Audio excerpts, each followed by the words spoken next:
তোর বিহার দিনে কত লুকাই লুকাই কাঁদেছি,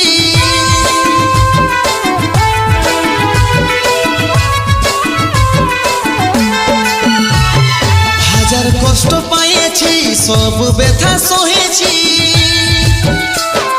তোর বিহার দিনে কত লুকাই লুকাই কাঁদেছি, শুধু তোকে খুশি দেখার কারণে অভিশাপ হয়ে আলিস জীবনে, বোধহয় সুখ পাবো আমি মরণে।